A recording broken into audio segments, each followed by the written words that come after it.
로마 신자들에게 보낸 서간.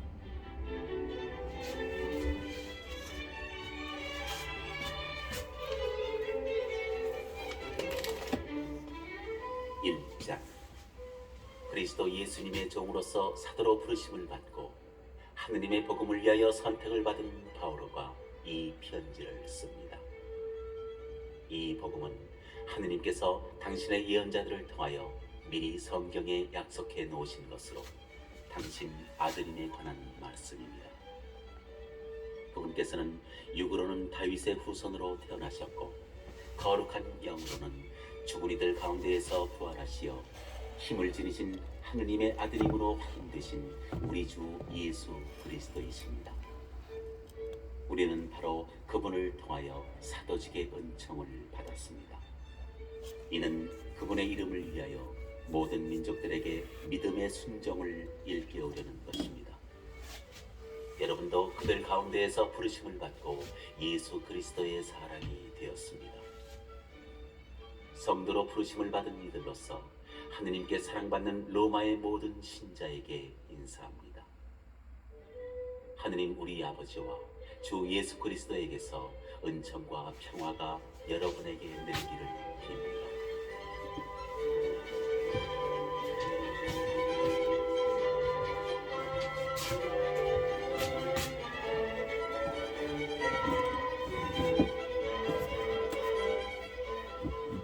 먼저 여러분 모두의 일로 예수 그리스도를 통하여 나의 하느님께 감사를 드립니다. 여러분의 믿음이 온 세상에 알려지고 있기 때문입니다.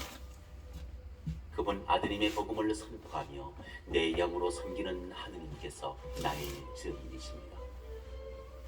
나는 끊임없이 여러분 생각을 하며 기도할 때마다 하느님의 뜻에 따라 어떻게든 내가 여러분에게 갈 수 있는 길이 열리기를 빌고 있습니다. 나는 여러분을 보게 되기를 간절히 바랍니다. 여러분과 함께 성령의 은사를 나누어 여러분의 힘을 북돋아 주려는 것입니다. 다시 말하면 내가 여러분과 같이 지내면서 여러분의 믿음과 나의 믿음을 통하여 다 함께 서로 격려를 받으려는 것입니다. 형제 여러분, 나는 여러분이 이 사실도 알기를 바랍니다. 비록 지금까지 좌절되기는 하였지만 나는 여러분에게 가려고 여러 번 작정하였습니다. 다른 민족들에게서처럼 여러분에게서도 내가 어떤 성과를 거두려는 것이었습니다. 나는 그리스인들에게도 비그리스인들에게도 지혜로운 이들에게도 어리석은 이들에게도 다 빚을 지고 있습니다. 그래서 로마에 있는 여러분에게도 복음을 전하는 것이 나의 소원입니다.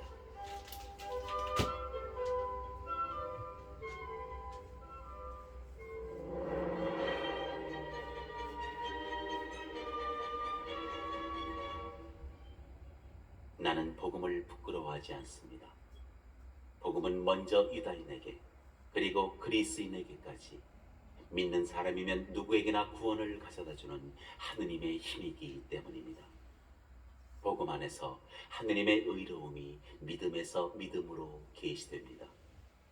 이는 성경에 의로운 이는 믿음으로 살 것이다 라고 기록된 그대로입니다. 불의로 진리를 억누르는 사람들의 모든 불경과 불의에 대한 하느님의 진노가 하늘에서부터 나타나고 있습니다. 하느님에 관하여 알 수 있는 것이 이미 그들에게 명백히 드러나 있기 때문입니다. 사실 하느님께서 그것을 그들에게 명백히 드러내 주셨습니다. 세상이 창조된 때부터 하느님의 보이지 않는 본성, 곧 그분의 영원한 힘과 신성을 조문을 통하여 알아보고 깨달을 수 있게 되었습니다. 따라서 그들은 변명할 수가 없습니다. 하느님을 알면서도 그분을 하느님으로 찬양하거나 그분께 감사를 드리기는커녕 오히려 생각이 허망하게 되고 우둔한 마음이 어두워졌기 때문입니다. 그들은 지혜롭다고 자처하였지만 바보가 되었습니다. 그리고 불멸하지는 하느님의 영광을 썩어 없어질 인간과 날짐승과 네발짐승과 길짐승 같은 형상으로 바꾸어 버렸습니다. 그리하여 하느님께서는 그들이 마음의 욕망으로 더럽혀지도록 내버려 두시어 그들이 스스로 자기들의 몸을 수치스럽게 만들도록 하셨습니다. 그들은 하느님의 진리를 거짓으로 바꾸어 버리고 창조주 대신에 피조물을 받들어 섬겼습니다. 창조주께서는 영원히 찬미받으실 분이십니다. 아멘. 이런 까닭에 하느님께서는 그들을 수치스러운 정욕에 넘기셨습니다. 그리하여 그들의 여자들은 자연스러운 육체 관계를 자연을 거스르는 관계로 바꾸어 버렸습니다. 남자들도 마찬가지로 여자와 맺는 자연스러운 육체 관계를 그만두고 저희끼리 사교를 불태웠습니다. 남자들이 남자들과 파렴치한 짓을 저지르다가 그 탈선에 합당한 대가를 직접 받았습니다. 그들이 하느님을 알아 모시려고 하지 않았기 때문에 하느님께서는 그들이 분별 없는 정신에 빠져 부당한 짓들을 하게 내버려 두셨습니다.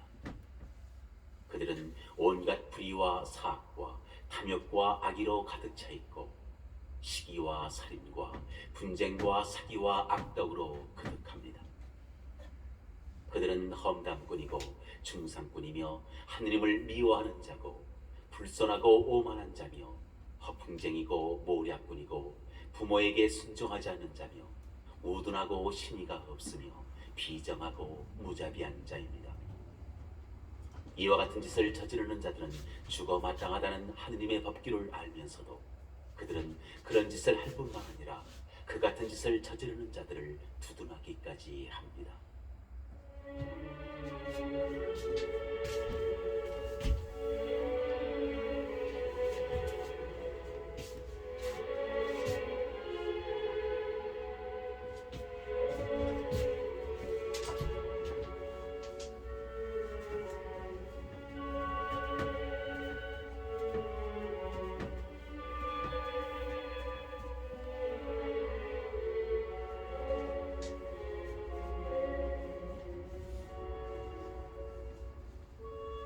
이 장. 그러므로 남을 심판하는 사람이여, 그대가 누구든 변명의 여지가 없습니다.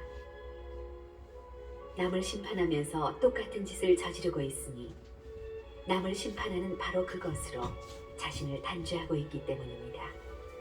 우리는 그러한 짓을 저지르는 자들에게 내리는 하느님의 심판이 진리에 따른 것임을 알고 있습니다.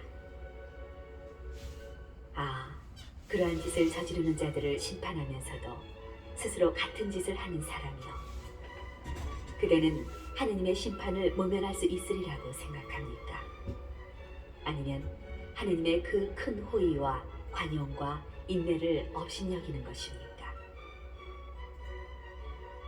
그분의 호의가 그대를 회개로 이끌려 한다는 것을 모릅니까? 그대는 회개할 줄 모르는 완고한 마음으로 하느님의 의로운 재판이 이루어지는 진노와 계시의 날에 그대에게 쏟아질 진노를 쌓고 있습니다. 하느님께서는 각자에게 그 행실대로 갚으실 것입니다. 꾸준히 선행을 하면서 영광과 명예와 불멸을 추구하는 이들에게는 영원한 생명을 주십니다. 그러나 이기심에 사로잡혀 진리를 거스르고 불의를 따르는 자들에게는 진노와 격분이 쏟아집니다. 먼저 유다인이 그리고 그리스인까지 악을 저지르는 자는 누구나 환난과 고통을 겪을 것입니다. 먼저 유다인에게 그리고 그리스인에게까지 선을 행하는 모든 이에게는 영광과 명예와 평화가 내릴 것입니다.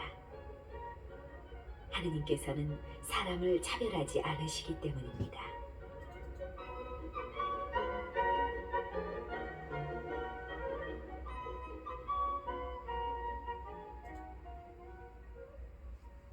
율법을 모르고 죄 지은 자들은 누구나 율법과 관계없이 멸망하고, 율법을 알고 죄 지은 자들은 누구나 율법에 따라 심판을 받을 것입니다. 율법을 듣는 이가 하느님 앞에서 의로운 이가 아니라 율법을 실천하는 이라야 의롭게 될 것이기 때문입니다.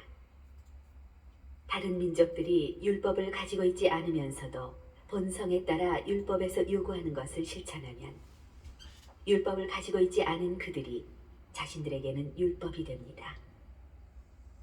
그들의 양심이 증언하고 그들의 엇갈리는 생각들이 서로 고발하기도 하고 변호하기도 하면서 그들은 율법에서 요구하는 행위가 자기들의 마음에 쓰여 있음을 보여줍니다. 이러한 사실은 내가 전하는 복음이 가르치는 대로 하느님께서 그리스도 예수님을 통하여 사람들의 숨은 행실들을 심판하시는 그날에 드러날 것입니다. 그런데 그대는 자신을 유다인이라고 부르면서 율법에 의지하고 하느님을 자랑하며 율법을 배워 하느님의 뜻을 알고 무엇이 중요한지 판단할 줄 안다고 합니다. 또 자신이 눈먼이들의 인도자고 어둠 속에 있는 이들의 빛이라고 확신하며 율법에서 지식과 진리의 진수를 터득하였으므로 어리석은 자들의 교사이며 철없는 자들의 선생이라고 확신합니다. 그렇다면 남은 가르치면서 왜 자신은 가르치지 않습니까? 도둑질을 하지 말라고 설교하면서 왜 그대는 도둑질을 합니까? 간음을 하지 말라고 하면서 왜 그대는 간음을 합니까? 우상을 혐오한다고 하면서 왜 그대는 신전 물건을 훔칩니까?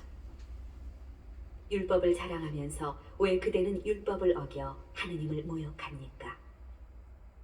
과연 성경에 하느님의 이름이 너희 때문에 다른 민족들 가운데에서 모독을 받는다고 기록되어 있습니다. 그대가 율법을 실천하면 할례는 유익합니다. 그러나 그대가 율법을 어기면 그대가 받은 할례는 할례가 아닌 것이 되고 맙니다. 그러니 할례 받지 않은 이들이 율법의 규정들을 지키면 할례를 받지 않았지만 할례를 받은 것으로 여겨지지 않겠습니까?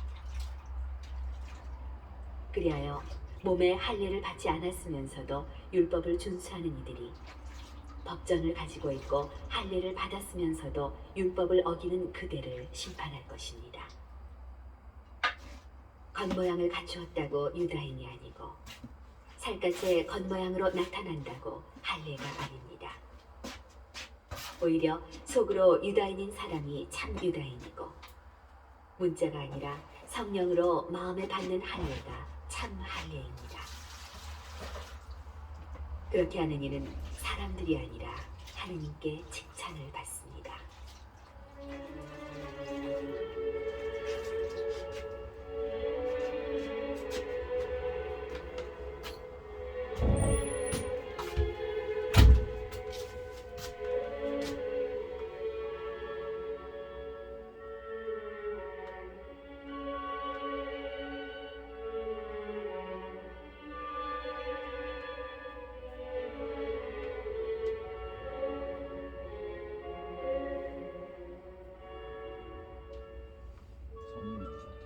3장. 그렇다면 유다인으로서 더 이로운 점은 무엇입니까? 할례의 이점은 무엇입니까? 어느 모로 보나 많이 있습니다. 우선 하느님께서 당신의 말씀을 그들에게 맡기셨다는 것입니다. 그러면 그들 가운데 몇 사람이 불성실할 경우에는 어떻게 됩니까? 그들의 불성실함이 하느님의 성실하심을 무효로 만들어버린다는 말입니까? 결코 그렇지 않습니다. 당신께서 말씀하실 때 당신의 의로움이 드러나고 사람들이 당신께 재판을 걸면 당신께서 이기실 것입니다 라고 성경에 기록되어 있듯이 사람은 모두 거짓말쟁이지만 하느님은 진실하신 분이시라는 것이 드러나야 합니다. 그런데 우리의 불의가 하느님의 의로움을 드러낸다면 무엇이라고 말해야 합니까? 인간의 방식으로 말해서 하느님께서는 진노를 내리심으로 불의하시다고 해야 합니다. 결코 그렇지 않습니다. 그래서야 하느님께서 어떻게 세상을 심판하실 수 있겠습니까? 나의 거짓으로 하느님의 진실하심이 더욱 돋보여 그분 영광의 보탬이 된다면 왜 내가 여전히 죄인으로 심판을 받아야 합니까? 더 나아가서 악을 행하여 선이 생기게 하자고 해야 하지 않겠습니까? 사실 어떤 자들은 우리가 그런 말을 한다면서 우리를 비방하고 있습니다. 그러나 그런 자들은 합당한 심판을 받을 것입니다.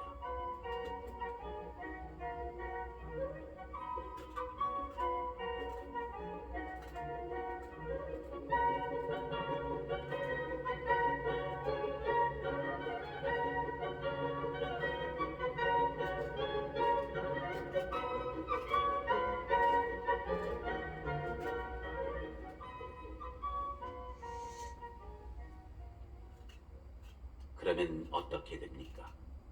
우리가 유다인으로서 나은 점이 있습니까? 전혀 없습니다. 사실 우리는 이미 앞에서 유다인들이나 그리스인들이나 다 같이 죄의 지배 아래 있다고 고발하였습니다. 이는 성경에 기록된 그대로입니다. 의로운 이가 없다. 하나도 없다.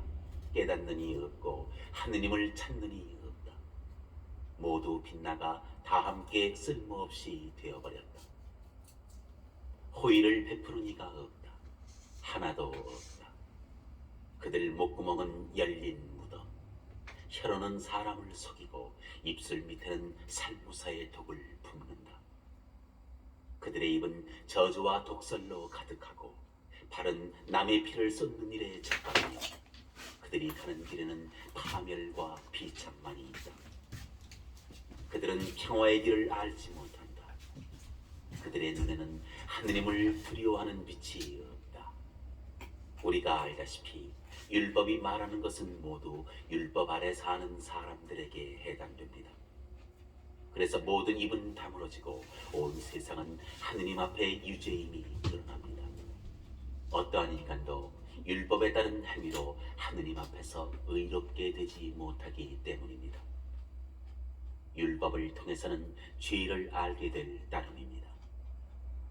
그러나 이제는 율법과 상관없이 하느님의 의로움이 나타났습니다. 이는 율법과 예언자들이 증언하는 것입니다. 예수 그리스도에 대한 믿음을 통하여 오는 하느님의 의로움은 믿는 모든 이를 위한 것입니다. 거기에는 아무 차별도 없습니다. 모든 사람이 죄를 지어 하느님의 영광을 잃었습니다. 그러나 그리스도 예수님 안에서 이루어진 성령을 통하여 그분의 은총으로 거저 의롭게 됩니다. 하느님께서는 예수님을 속죄의 제물로 내세우셨습니다. 예수님의 피로 이루어진 속죄는 믿음으로 얻어집니다. 사람들이 이전에 지은 죄들을 용서하시어 당신의 의로움을 보여주시려고 그리하신 것입니다. 이 죄들은 하느님께서 관용을 베푸실 때 저질러졌습니다. 지금 이 시대에는 하느님께서 당신의 의로움을 보여주시어 당신께서 의로우신 분이며 또 예수님을 믿는 이를 의롭게 하시는 분임을 드러내십니다. 그러니 자랑할 것이 어디 있습니까? 전혀 없습니다. 무슨 법으로 그리 되었습니까? 행위의 법입니까? 아닙니다. 믿음의 법입니다. 사실 사람은 율법에 따른 행위와 상관없이 믿음으로 의롭게 된다고 우리는 확신합니다. 하느님은 유다인들만의 하느님이십니까? 다른 민족들의 하느님은 아니십니까? 아닙니다. 다른 민족들의 하느님이시기도 합니다. 정녕 하느님은 한 분이십니다. 그분께서 할례 받은 이들도 믿음으로 의롭게 하시고 할례 받지 않은 이들도 믿음을 통하여 의롭게 해주실 것입니다. 그렇다면 우리가 믿음으로 율법을 무효가 되게 하는 것입니까? 결코 그렇지 않습니다. 오히려 율법을 굳게 세우자는 것입니다.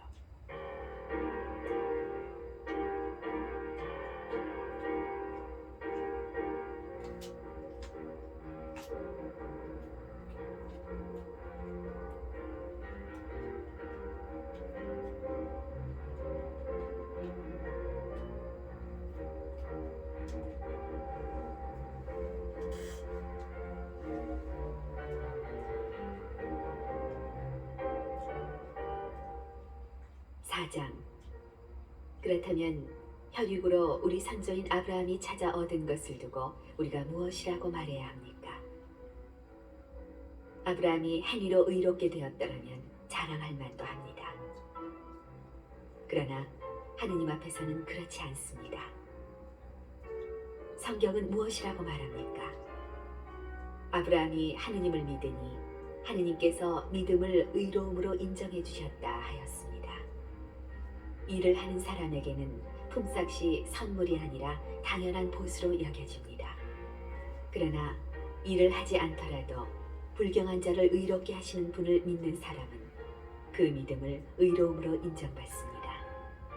그래서 다윗도 하느님께서 행위와는 상관없이 의로움을 인정해 주시는 사람의 행복을 이렇게 노래합니다.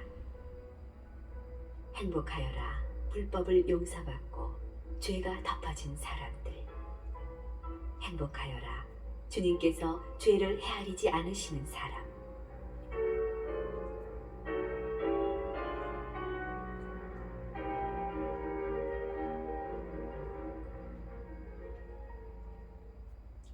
그렇다면 이 행복이 할례받은 이들에게만 해당됩니까? 아니면 할례받지 않은 이들에게도 해당됩니까? 우리는 하느님께서 아브라함의 믿음을 의로움으로 인정해 주셨다고 말합니다. 그러면 어떤 상황에서 그러한 인정을 받았습니까? 할례를 받은 다음입니까? 아니면 할례를 받지 않았을 때입니까? 할례 받은 다음이 아니라 할례 받지 않았을 때입니다. 그는 할례를 받지 않았을 때 믿음으로 얻은 의로움을 확증하는 것으로서 할례라는 표징을 받았습니다. 이는 그가 할례를 받지 않고도 믿는 모든 사람의 조상이 되어 그들도 의로움을 인정받게 하려는 것이었습니다. 또한 아브라함은 할례 받은 이들의 조상입니다. 그들은 할례를 받았을 뿐만 아니라 우리 조상 아브라함이 할례를 받지 않았을 때 걸어간 그 믿음의 발자취도 따라 걸었습니다. 세상의 상속자가 되리라는 약속은 율법을 통해서가 아니라 믿음으로 얻은 의로움을 통해서 아브라함과 그 후손들에게 주어졌습니다. 율법에 따라 사는 사람들이 상속자라면 믿음은 의미가 없어지고 약속은 무효가 됩니다. 율법은 진노를 자아내기 때문입니다.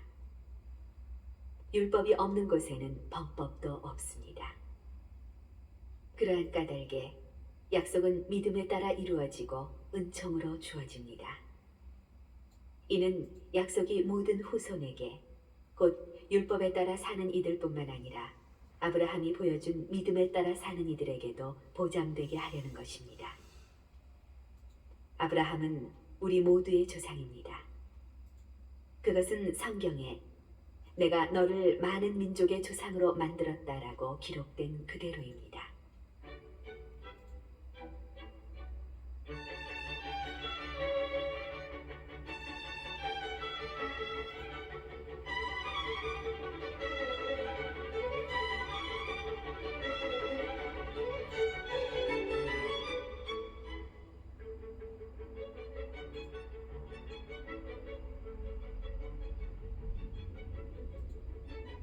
아브라함은 자기가 믿는 분, 곧 죽은 이들을 다시 살리시고 존재하지 않는 것을 존재하도록 불러내시는 하느님 앞에서 우리 모두의 조상이 되었습니다.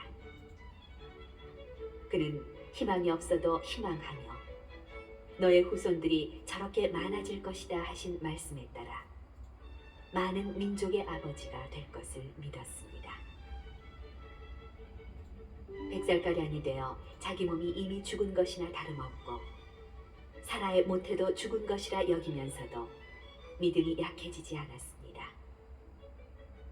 그는 불신으로 하느님의 약속을 의심하지 않았을 뿐만 아니라 오히려 믿음으로 더욱 굳세어져 하느님을 찬양하였습니다. 그리고 하느님께서는 약속하신 것을 능히 이루실 수 있다고 확신하였습니다. 바로 그 때문에 하느님께서 그 믿음을 의로움으로 인정해 주신 것입니다. 하느님께서 인정해 주셨다는 기록은 아브라함만이 아니라 우리를 위한 것이기도 합니다. 우리 주 예수님을 죽은 이들 가운데에서 일으키신 분을 믿는 우리도 그렇게 인정받을 것입니다. 이 예수님께서는 우리의 잘못 때문에 죽음에 넘겨지셨지만 우리를 의롭게 하시려고 되살아나셨습니다.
오장 그러므로 믿음으로 의롭게 된 우리는 우리 주 예수 그리스도를 통하여 하느님과 더불어 평화를 누립니다.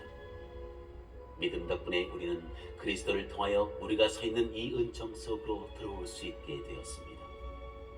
그리고 하느님의 영광에 참여하리라는 희망을 자랑으로 여깁니다.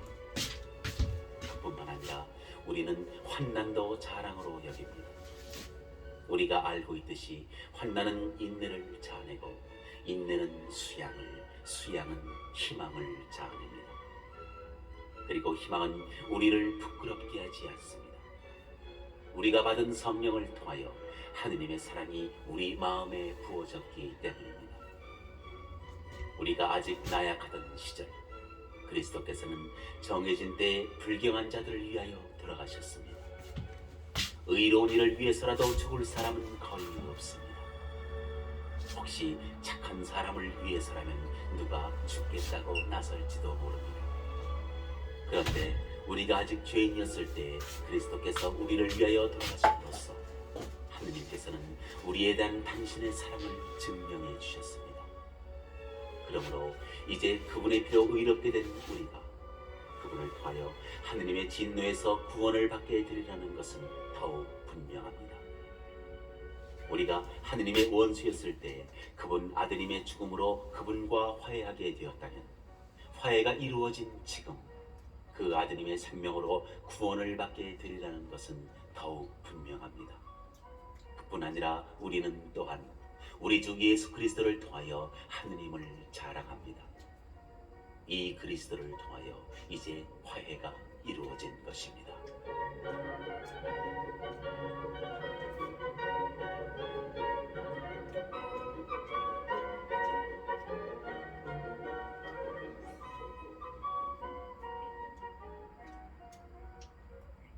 그러므로 한 사람을 통하여 죄가 세상에 들어왔고 죄를 통하여 죽음이 들어왔듯이 또한 이렇게 모두 죄를 지었으므로 모든 사람에게 죽음이 미치게 되었습니다. 사실 율법이 있기 전에도 세상에 죄가 있었지만 율법이 없어서 죄가 죄로 헤아려지지 않았습니다. 그러나 아담부터 모세까지는 아담의 범죄와 같은 방식으로 죄를 짓지 않은 자들까지도 죽음이 지배하였습니다. 아담은 장차 오실 분의 예형입니다. 그렇지만 은사의 경우는 범죄의 경우와 다릅니다. 사실 그 한 사람의 범죄로 많은 사람이 죽었지만 하느님의 은총과 예수 그리스도 한 사람의 은혜로운 선물은 많은 사람에게 충만히 내렸습니다. 그리고 이 선물의 경우도 그 한 사람이 죄를 지은 경우와는 다릅니다. 한 번의 범죄 뒤에 이루어진 심판은 유죄의 판결을 가져왔지만 많은 범죄 뒤에 이루어진 은사는 무죄의 선언을 가져왔습니다. 사실 그 한 사람의 범죄로 그 한 사람을 통하여 죽음이 지배하게 되었지만 은총과 의로움의 선물을 충만히 받은 이들은 예수 그리스도 한 분을 통하여 생명을 누리며 지배할 것입니다. 그러므로 한 사람의 범죄로 모든 사람이 유죄의 판결을 받았듯이 한 사람의 의로운 행위로 모든 사람이 의롭게 되어 생명을 받습니다. 한 사람의 불순종으로 많은 이가 죄인이 되었듯이 한 사람의 순종으로 많은 이가 의로운 사람이 될 것입니다. 율법이 들어와 범죄가 많아지게 하였습니다. 그러나 죄가 많아진 그곳에 은총이 충만히 내렸습니다. 이는 죄가 죽음으로 지배한 것처럼 은총이 우리 주 예수 그리스도를 통하여 영원한 생명을 가져다주는 의로움으로 지배하게 하려는 것입니다.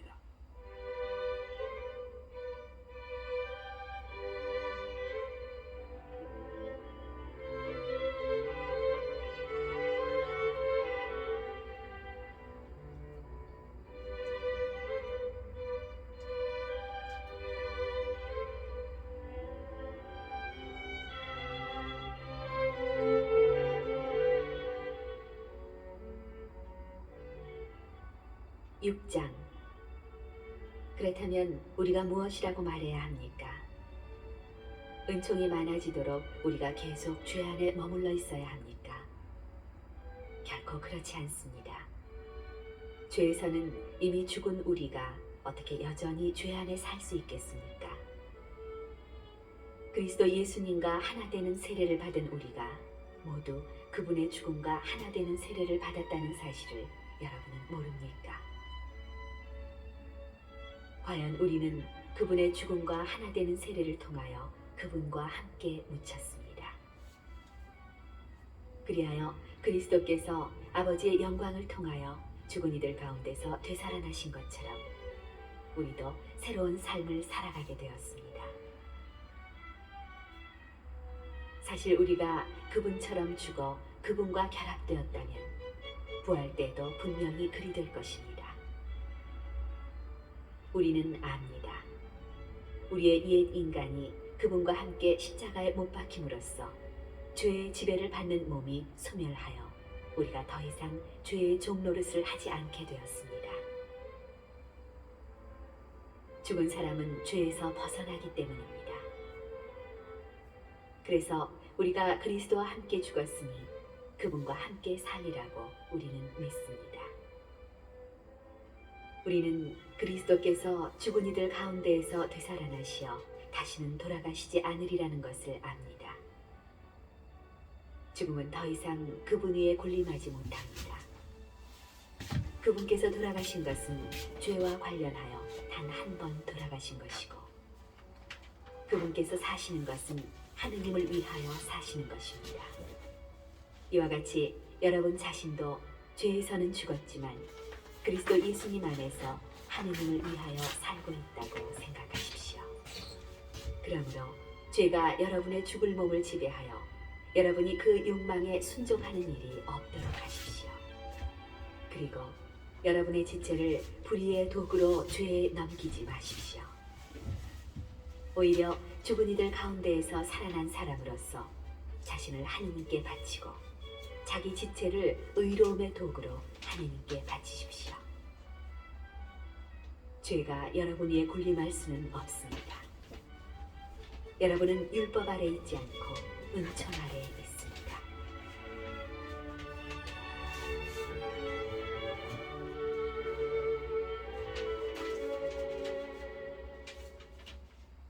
그렇다면 우리가 무엇이라고 말해야 합니까? 우리가 율법 아래 있지 않고 은총 아래 있으니 죄를 지어도 좋습니까? 결코 그렇지 않습니다. 여러분이 어떤 사람에게 자신을 종으로 넘겨 순종하면 여러분이 순종하는 그 사람의 종이라는 사실을 모릅니까? 여러분은 죽음으로 이끄는 죄의 종이 되거나 의로움으로 이끄는 순종의 종이 되거나 하는 것입니다. 그러나 하느님께 감사하게도 여러분이 전에는 죄의 종이었지만 이제는 여러분이 전에 받은 표준 가르침에 마음으로부터 순종하게 되었습니다. 여러분은 죄에서 해방되어 의로움의 종이 되었습니다. 나는 여러분이 지닌 육의 나약성 때문에 사람들의 방식으로 말합니다. 여러분이 전에 자기 지체를 더러움과 불법의 종으로 넘겨 불법에 빠져 있었듯이 이제는 자기 지체를 의로움의 종으로 바쳐 성화에 이르십시오. 여러분이 죄의 종이었을 때에는 의로움에 매이지 않았습니다. 그때 여러분이 지금은 부끄럽게 여기는 것들을 행하여 무슨 소득을 거두었습니까? 그러한 것들의 끝은 죽음입니다. 그런데 이제 여러분이 죄에서 해방되고 하느님의 종이 되어 얻는 소득은 성화로 이끌어줍니다. 또 그 끝은 영원한 생명입니다. 죄가 주는 품삯은 죽음이지만 하느님의 은사는 우리 주 그리스도 예수님 안에서 받는 영원한 생명이기 때문입니다.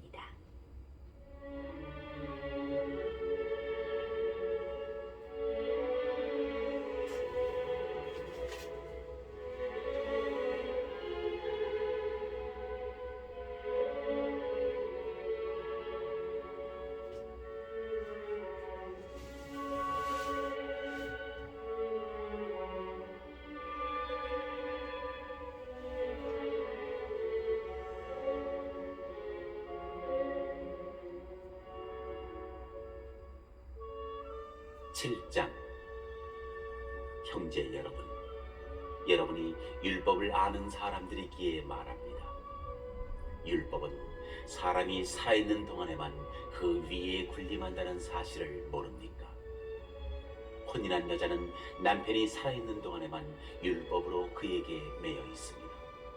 그러나 남편이 죽으면 남편과 관련된 율법에서 풀려납니다. 그러므로 남편이 살아있는 동안에 다른 남자에게 몸을 맡기면 간통한 여자라고 불리지만 남편이 죽으면 그 율법에서 자유로워져 다른 남자에게 몸을 맡겨도 간통한 여자가 되지 않습니다. 나의 형제 여러분, 여러분도 이와 같이 그리스도의 몸 덕분에 율법과 관련해서는 죽음으로써 다른 분, 곧 죽은 이들 가운데에서 되살아나신 분의 처지가 되었습니다. 그래서 우리는 하느님을 위한 열매를 맺게 되었습니다. 사실 전에 우리가 육에 갇혀 있을 때에는 율법으로 말미암아 생겨난 죄 많은 여러 욕정이 우리 지체 안에서 작용하여 죽음에 이르는 열매를 맺게 하였습니다. 그러나 우리가 이제는 우리를 사로잡고 있던 율법과 관련해서는 죽음으로써 그것에서 벗어났습니다. 그리하여 법전이라는 옛 방식이 아니라 성령이라는 새 방식으로 하느님을 섬기게 되었습니다.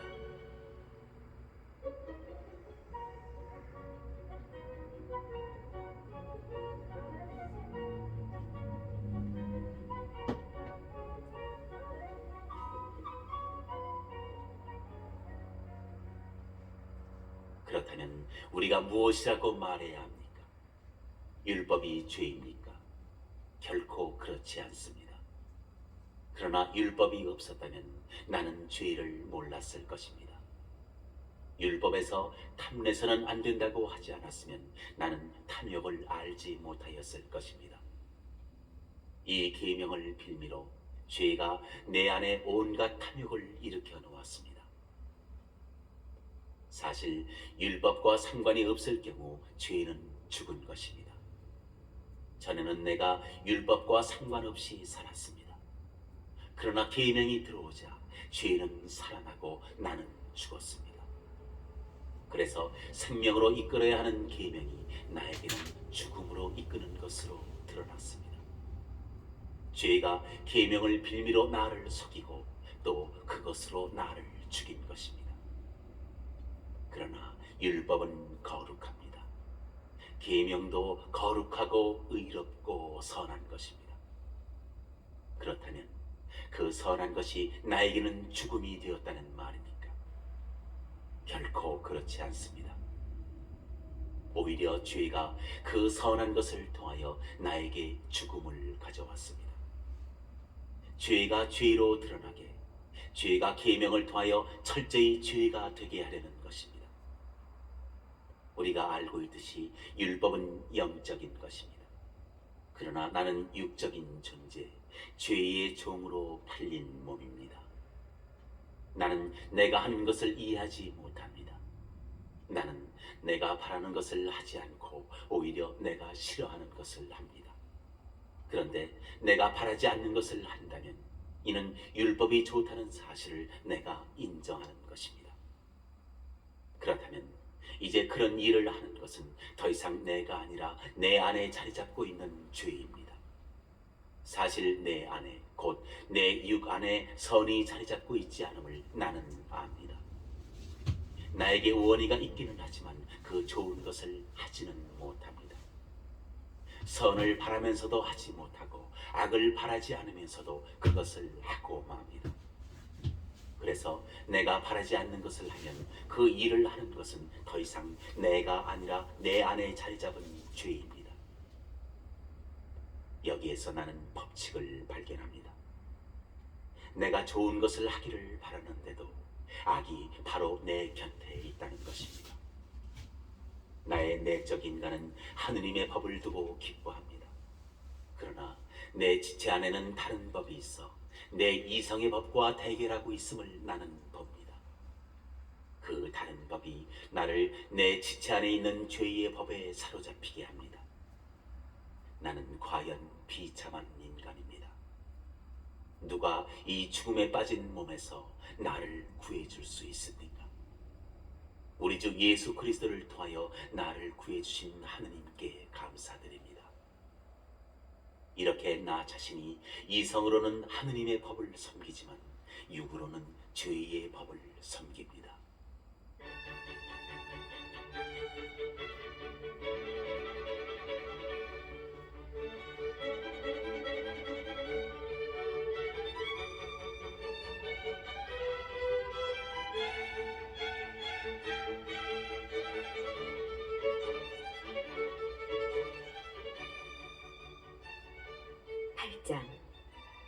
그러므로 이제 그리스도 예수님 안에 있는 이들은 단죄를 받을 일이 없습니다.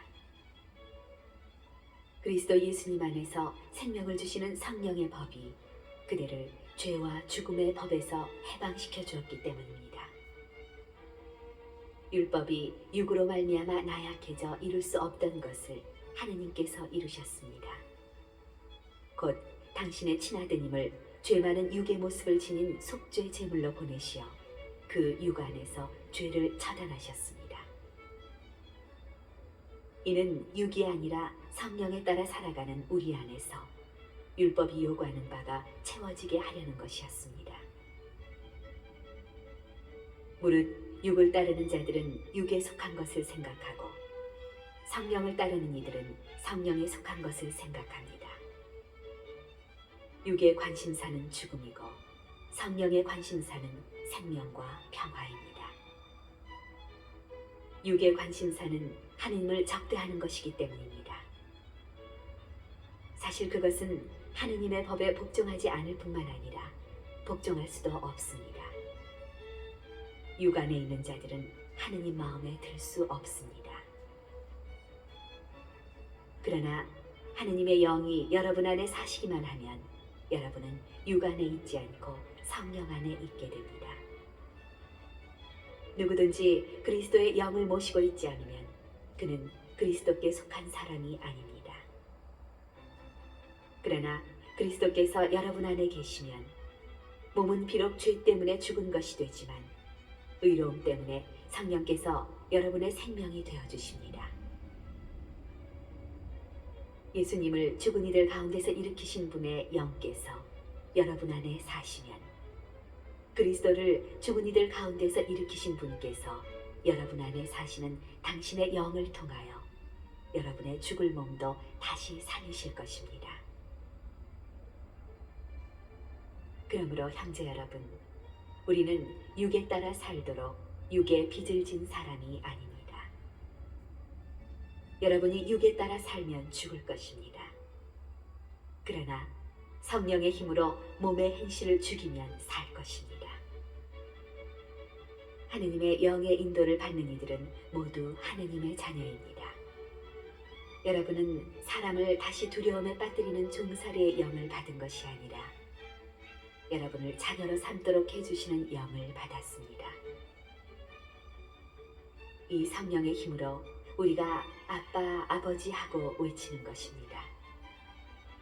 그리고 이 성령께서 몸소 우리가 하느님의 자녀임을 우리의 영에게 증언해 주십니다. 자녀이면 상속자이기도 합니다. 우리는 하느님의 상속자입니다. 그리스도와 더불어 공동 상속자인 것입니다. 다만 그리스도와 함께 영광을 누리려면 그분과 함께 고난을 받아야 합니다.